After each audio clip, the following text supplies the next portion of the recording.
Have you ever felt like you are drowning in your own success? Imagine it's 3 a.m. The house is dead silent, but your mind is screaming. You're staring at the ceiling, sheets soaked in cold sweat, wondering if payroll is going to clear next Tuesday. You're running the math over and over, and it just doesn't add up. You aren't thinking about your press clippings or your revenue growth. You're thinking that you might be a fraud. Welcome to The Last Read. I'm your host, and today we are stripping away the polish of corporate success to look at the gritty reality of survival. We are diving into Ben Horowitz's brutal, brilliant manual, The Hard Thing About Hard Things. Most business books are written for sunny days. They give you a recipe for synergy and culture when the market is growing and the cash is flowing. But Ben Horowitz, the co-founder of the legendary venture capital firm Andreessen Horowitz, wrote this book because he was tired of being lied to. He realized that standard management advice is useless when your company is already on fire. Horowitz calls this state the struggle. The struggle isn't just stress, it's an existential crisis. It's when the dream you sold to your investors and employees turns into a nightmare. Horowitz, who navigated his own company Opsware through the dot-com crash, where his stock fell from $6 to 35 cents, compares it to being a Formula One driver. When a race car driver spins out at 200 miles per hour, their biological instinct is to stare at the wall they are about to hit. But if you stare at the wall, you will hit the wall. To survive, you have to force your eyes to look at the track, to focus entirely on the narrow path out, not the catastrophe looming in front of you. But to steer away from that wall requires a shift in identity. This brings us to the most famous concept in the book, the difference between a peacetime CEO and a wartime CEO. In peacetime, the market is growing and you have the advantage. You can afford to focus on creativity, consensus, and big, hairy, audacious goals. It's like being the captain of a cruise ship. Your job is to keep the passengers happy. But in wartime, you are under existential threat. The wartime CEO doesn't care about consensus. They care about survival. As Horowitz puts it, peacetime CEO knows that protocol leads to success. Wartime CEO violates protocol in order to win. Think of Steve Jobs returning to Apple when it was weeks away from bankruptcy. He didn't hold a retreat to discuss values. He slashed product lines and demanded absolute compliance. He wasn't trying to be nice. He was stopping the ship from sinking.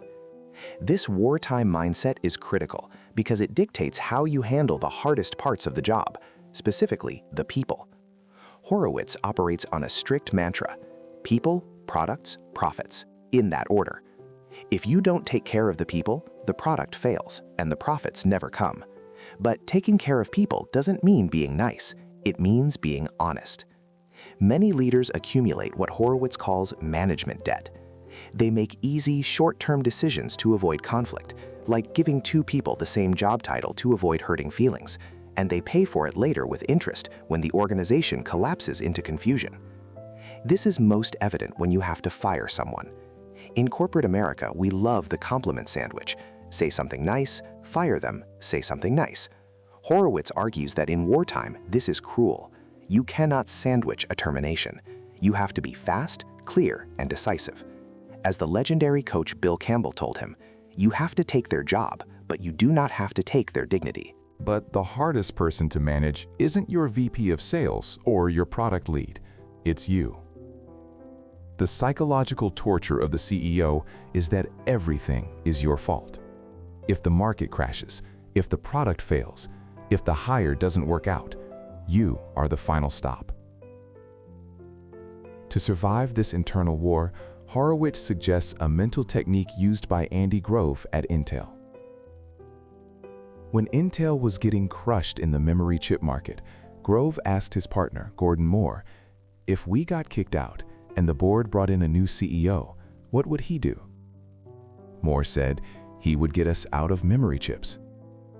Grove looked at him and said, why shouldn't you and I walk out the door, come back in, and do it ourselves? You have to be able to fire yourself mentally. Detach your ego from your past mistakes, look at the data without emotion, and make the move that saves the company. Ultimately, If you are looking for a step-by-step formula for success, this book will disappoint you. Horowitz is clear. There is no recipe. There is no manual for navigating the fog of war. The only thing that separates the mediocre leaders from the great ones is that the great ones didn't quit. They endured the struggle, they ignored the wall, and they found a way to win when there was no reason to believe they could. If you are in the struggle right now, waking up in that cold sweat, remember, hard things are hard, but they are what forge you into a leader. I'm your host, and this has been The Last Read. If you want to survive your own hard things, hit that subscribe button and check the link in the description to grab a copy of the book. You might need it more than you think. Thanks for listening.